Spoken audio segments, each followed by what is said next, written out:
Motivasi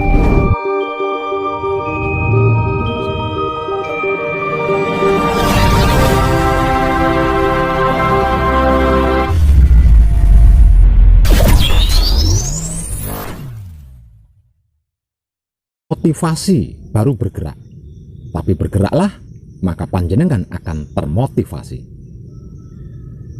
Jangan menunggu inspirasi baru berusaha, tapi berusahalah maka inspirasi akan hadir dalam usaha panjenengan. Jangan menunggu bisa baru melakukan, tapi lakukanlah maka panjenengan pasti bisa. Jangan lagi menunggu, jangan lagi ragu, jangan lagi bingung, jangan lagi takut. Hanya tindakan nyata yang betul-betul bisa menghancurkan keraguan, kebingungan, dan ketakutan panjenengan. Lakukanlah walau panjenengan ragu. Lakukanlah walau panjenengan bingung. Lakukanlah meskipun panjenengan takut. Lakukanlah. Tuhan ada di dalam diri panjenengan. Para kadang kinasiku sekalian, dari seluruh yang sudah saya informasikan, baik melalui tulisan-tulisan di artikel, ataupun melalui ucapan-ucapan di video-video, kesimpulannya seperti ini. Tuhan itu benar-benar nyata adanya. Dia layak dan pantas untuk dicintai, dikasihi, dan disayangi melebihi dari apapun, bukan ditakuti. Dia layak dan pantas untuk dipuja dan dipuji setiap saatnya. Tidak ada yang lebih layak dan pantas untuk dicintai, dikasihi, disayangi selain Dia. Apalagi dipuja dan dipuji selain Dia. Dialah segalanya. Dialah tempat asal muasalnya, semua dan segalanya. Dialah pula tempat kembalinya seluruh makhluk. Sedangkan selain Dia, itu adalah semu, palsu, dan akan rusak. Termasuk diri kita sendiri, jika tidak manunggal dengannya. Dan kalau diri kita sudah rusak, apapun yang menurut kita adalah milik kita akan menjadi milik orang lain untuk sementara waktu, yang kemudian juga akan rusak, sama seperti yang telah rusak lainnya. Dia meliputi segalanya, semuanya, dan seluruhnya. Tidak ada sesuatu apapun yang sudah ada atau belum ada, itu tidak Dia dan bukan Dia. Semuanya Dia, segalanya Dia, seluruhnya Dia sendiri. Tidak ada yang bukan Dia. Selain kuasa atas segalanya, semuanya, dan seluruhnya, Dia juga pencinta, pengkasih, dan pengsayang tanpa batas kepada apapun tanpa terkecuali. Bukan gaib, melainkan nyata, senyata-nyatanya, dan tidak menciptakan keburukan dalam bentuk apapun, kerusakan dalam bentuk apapun, penderitaan dalam jenis apapun, kesedihan dalam bentuk apapun, kemiskinan dalam bentuk apapun, kegagalan dalam bentuk apapun, bahkan kematian dalam jenis dan bentuk serta model apapun. Jikalau hal itu ada dan terjadi, itu fikti, itu semu. Jadi tidak perlu takut, karena fikti, semu, maksudnya tidak sungguh-sungguh ada dan terjadi. Umpama atau gambarannya hanya sebuah sandiwara atau sinetron saja. Panjenengan mengerti kan? Panjenengan mengerti kan? Paham kan? Tahu kan? Apa dan bagaimana itu sandiwara atau sinetron? Sandiwara atau sinetron, betapapun dan bagaimanapun yang terjadi di dalam lakon atau judul sinetronnya, itu adalah aturan yang diatur oleh sutradara untuk diperankan oleh pemain sinetron, mulai dari karakter, sifat dan sikap, hingga harus apa dan bagaimana. Itu semua settingan sang sutradara, bukan asli pelakunya. Pelaku hanya menurut apa yang dikatakan dan diperintahkan oleh sang sutradara. Dan kalau sandiwara atau sinetronnya sudah selesai, ya selesai. Para pemainnya menjadi diri pribadinya masing-masing. Dan lagi, diproduksi atau tidaknya sandiwara atau sinetron tersebut agar lulus sensor dan bisa tayang ke media supaya bisa ditonton banyak orang, itu yang menentukan adalah sang produser. Dan saya menyebutnya adalah Maha Suci, yang selama ini lebih dikenal dengan sebutan Tuhan, yang dinamai dengan berbagai macam sesuai kepentingan masing-masing individu dan golongan. Sedangkan sutradaranya adalah Dat-nya Maha Suci atau ruhnya Maha Suci, yang diutus oleh Maha Suci itu sendiri untuk menjadi sutradara ciptaannya, yang selama ini dikenal dengan sebutan guru sejati atau roh suci atau ruh kudus, yang tak lain dan tak bukan adalah hidup, yang jika manunggal dengan Maha Suci tersebut Dat Maha Suci hidup atau Kanjeng Rama Sejati Gusti Prabu Heru Cokro Semono. Selain sebagai awal dan akhir dari semuanya, segalanya, dan seluruhnya tanpa terkecuali, dialah sang penggerak dan penggerik apapun itu sebutan istilahnya. Semuanya, segalanya, dan seluruhnya didesain dan diciptakan dalam keadaan suci dan dengan sempurna dan untuk sempurna, sesuci dan sesempurna keadaan dirinya sendiri. Semuanya benar, segalanya baik, seluruhnya sempurna, tiada cacat sedikit pun dalam bentuk dan jenis apapun.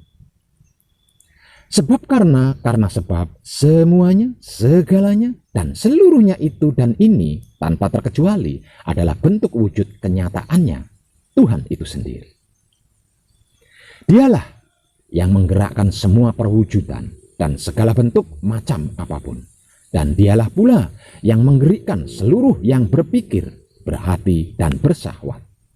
Jadi, sesungguhnya tidak ada satupun tanpa terkecuali ini dan itu yang masalah, yang sesuatu, yang perkara.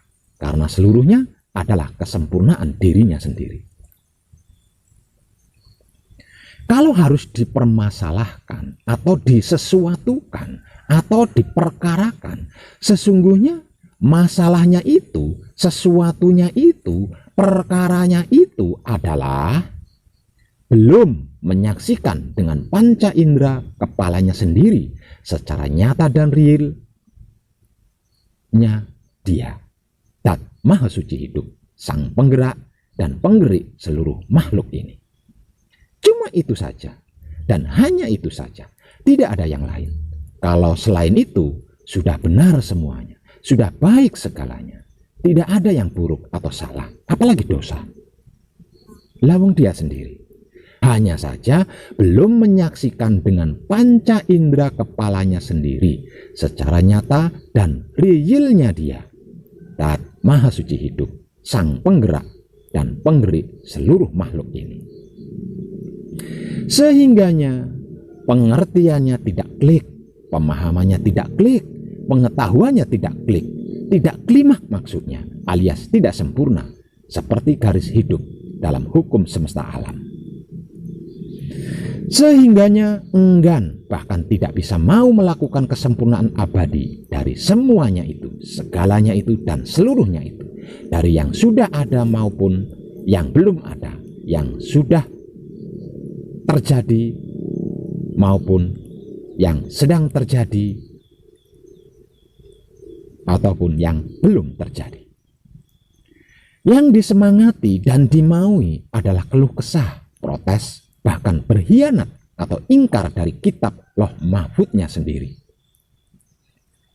Jadi yang berbuat itu dan ini, itu yang melakukan itu dan ini, itu sesungguhnya, sebenarnya, sejatinya hanyalah mempermasalahkan katanya, mensesuatukan katanya, dan memperkarakan katanya.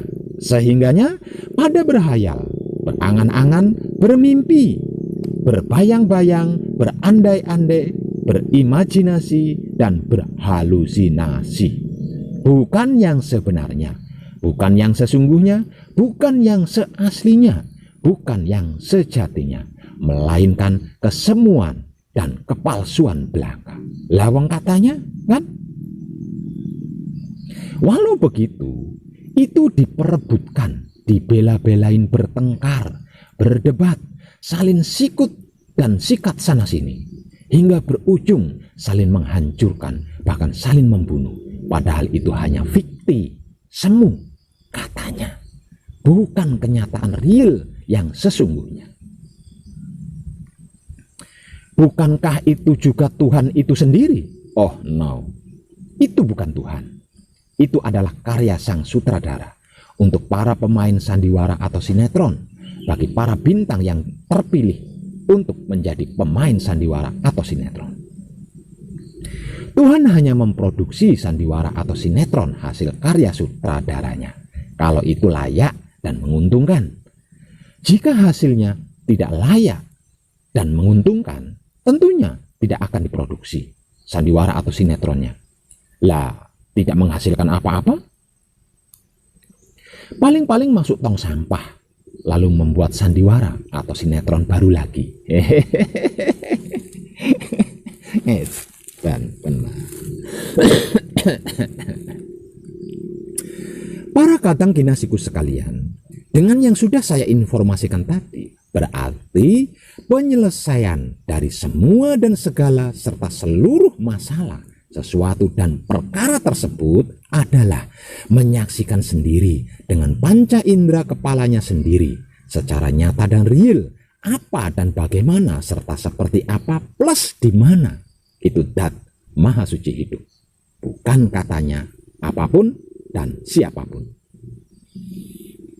Sebab karena sebab kalau sudah menyaksikan sendiri dengan panca indera kepalanya sendiri secara nyata dan real apa dan bagaimana serta seperti apa plus di mana itu Dat Maha Suci hidup, bukan katanya apapun dan siapapun, selesailah semua itu, selesailah segalanya itu, dan selesailah seluruhnya itu dengan keindahan, keselamatan, dan kesempurnaan yang abadi. Karena karena pasti mengerti, memahami, mengetahui siapa sebenarnya identitas jati diri pribadinya yang sesungguhnya, yang sebenarnya, yang sejatinya. Barang siapa mengenal identitas jati diri pribadinya sendiri, maka dia mengenal sang pemilik identitas jati diri pribadinya tersebut. Nah, jikalau kita benar-benar sudah mengenal siapa dan bagaimana identitas jati diri pribadi kita yang sesungguhnya, yang sebenarnya, yang sejatinya, jangankan cuma peran sandiwara atau sinetron yang tidak kita maui atau tidak kita sukai, yang namanya mati saja yang katanya itu ditentukan oleh Tuhan, bisa kita nego, bahkan kita tolak kalau kita tidak suka atau belum mau. Bisa memilih mau jadi bintang pemain sinetron apa mau jadi penonton. Itu kita bisa menentukannya sendiri. Sehingganya karena itu adalah pilihan kita sendiri, bukan dipaksa atau terpaksa. Kalau pilihan kita adalah menonton, maka kita pasti bisa menjadi penonton yang baik. Kalau pilihan kita adalah bintang pemain sandiwara atau sinetron, pasti kita bisa menjadi bintang pemain sandiwara atau sinetron yang baik, bahkan terbaik. Jikalau kita sudah benar-benar mengenal siapa dan bagaimana identitas jati diri pribadi kita yang sesungguhnya, yang sebenarnya, yang sejatinya. Misal, kita tidak suka dengan model bentuk tubuh kita ini, misalnya kurang ganteng atau kurang cantik atau ada cacatnya, kita bisa mendesainnya ulang menjadi sesuai yang kita sukai. Edan pora kurang opo jal Gusti Allah kui mering makhluke. Tidak ada sesuatu apapun yang tidak bisa kita ubah. Semuanya bisa kita sesuaikan sesuai kemauan kita, karena kita adalah wadahnya Tuhan dan Tuhan adalah isinya kita. Tidak ada bedanya antara wadah dan isi, kecuali jika keduanya terpisah atau berpisah, dan baginya tidak ada yang mustahil. Namun sayang 1000 kali kata sayang, karena dia adalah maha suci, dan suci itu tidak bisa dicampuri dan tercampuri oleh apapun dan dengan apapun, dan lagi dia tidak mau diduakan, maka hanya ada satu cara dan teknik untuk bisa menyaksikan kemanunggalannya, yaitu membersihkan sifat pikiran dari pemikiran-pemikiran buruk, jelek dan jahat yang menodainya, seperti sirik, iri, dengki, hasut, buli, fitnah, benci, dendam, mengadu domba, merusak, menilai, menghakimi, mengadili, membunuh, dan mencari-cari kesalahan atau keburukan makhluk lain untuk dijatuhkan. Membersihkan sikap hati dari kemelekatan urusan dunia yang menghalanginya, seperti pekerjaan, kepemilikan harta benda, istri atau suami dan anak, serta keluarga dan lain-lain yang melekat di hati. Membersihkan sifat dan sikapnya syahwat dari kebiasaan tanpa etika dan aturan sucinya dan maha suci hidup. Kemudian menjaganya agar supaya tidak terkotori dan ternodai lagi. Nah, di bagian inilah yang membuat kebanyakan orang yang sudah banyak dikerumuni racun dogma katanya-katanya itu dan ini merasa berat dan sulit untuk membersihkan pikirannya dari noda, membersihkan hatinya dari kemelekatan, serta syahwatnya dari kotoran. Walaupun sudah mengerti, memahami dan mengetahui kalau itu adalah semu, hanya katanya ibaratnya selembar kertas yang sewaktu-waktu akan robek atau rusak dan pada akhirnya dibakar. Kenapa dan mengapa harus pikiran, hati, dan syahwat yang dibersihkan dari kesemuanya itu? Kan itu hal yang mengasihkan dan menyenangkan yang ada di dunia ini. Karena pikiran itu baitul makmur, hati itu baitul muharam, syahwat itu baitul muqaddas atau maqdis. Pikiran, aku bertahta atau bersinggasana di dalam baitul makmur yang berada di dalam kepala Adam. Di dalam kepala ada otak atau ubun-ubun. Di dalam ubun-ubun ada manik. Di dalam manik ada budi. Di dalam budi ada nafsu. Di dalam nafsu ada sukma. Di dalam sukma ada rasa. Dan di dalam rasa ada aku. Hati. Aku bertahta atau bersinggasana di dalam baitul muharam. Itu rumah tempat laranganku. Berdiri di dalam dada Adam. Di dalam dada ada hati atau kalbu. Di antara hati ada jantung. Di dalam jantung ada budi. Di dalam budi ada angan-angan. Di dalam angan-angan ada sukma. Di dalam sukma ada rasa. Dan di dalam rasa ada aku.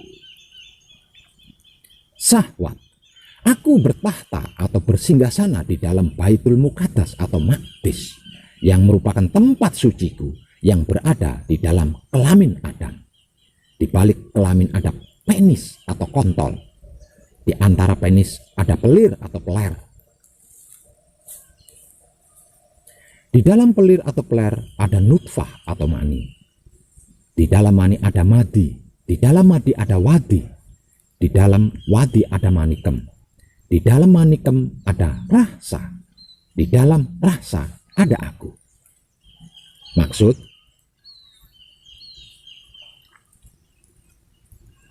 namun mayat-mayat hidup itu semuanya ragu, bingung, bahkan takut. Yang merasa punya istri atau suami ragu, bingung dan takut. Istri atau suaminya selingkuh dan direbut orang lain. Yang merasa punya anak ragu, bingung dan takut anaknya tidak bisa jajan. Yang merasa punya keluarga ragu, bingung dan takut keluarganya berantakan hanya karena warisan. Yang merasa punya usaha bingung, ragu dan takut usahanya rugi dan bangkrut. Yang merasa punya jabatan ragu, bingung dan takut pangkatnya tidak naik ke level yang lebih tinggi. Yang merasa punya harta kekayaan ragu, bingung dan takut dirampok dan hilang harta kekayaannya. Yang merasa punya agama ragu, bingung dan takut agamanya dihina dan dilecehkan. Yang merasa berkepercayaan ragu, bingung, dan takut kepercayaannya dianggap sesat. Yang merasa berspiritual ragu, bingung, dan takut spiritualnya diterima atau tidak, bisa sampai atau tidak, dan lain-lain sebagainya. Padahal semuanya itu adalah kertas yang sewaktu-waktu bisa rusak dan robek, kemudian dibakar musnah. Bukannya Tuhan tidak adil dan tidak cinta kasih sayang terhadap ciptaannya. Namun mayat-mayat hidup itu sendiri yang berusaha keras dan kuat mempertahankan keraguan dan kebingungan serta ketakutannya sendiri. Bahkan mengabadikannya dengan cara mewariskan keraguan dan kebingungan serta ketakutannya itu sendiri kepada seluruh keturunan anak cucunya. Dan Tuhan hanya sekedar menuruti apa yang disukai ciptaannya. Sungguh memprihatinkan. Namun sudah saatnya kenyataan yang sebenarnya dan sesungguhnya terjadi di seluruh belahan lapisan bumi dan partikel-partikel dimensi planet dunia. Sebab karena itu saya berani membicarakan tentang semua ini secara umum dan tanpa tedeng aling-aling.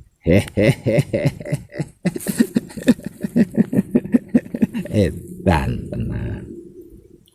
Sudah waktunya hidup mandekani, urip nagih janji, dat maha suci hidup, Satria Paningit jadi raja, berkuasa atas hak kuasanya, tidak semu dan tidak fiktif lagi, seperti yang telah terjadi selama berabad-abad ini.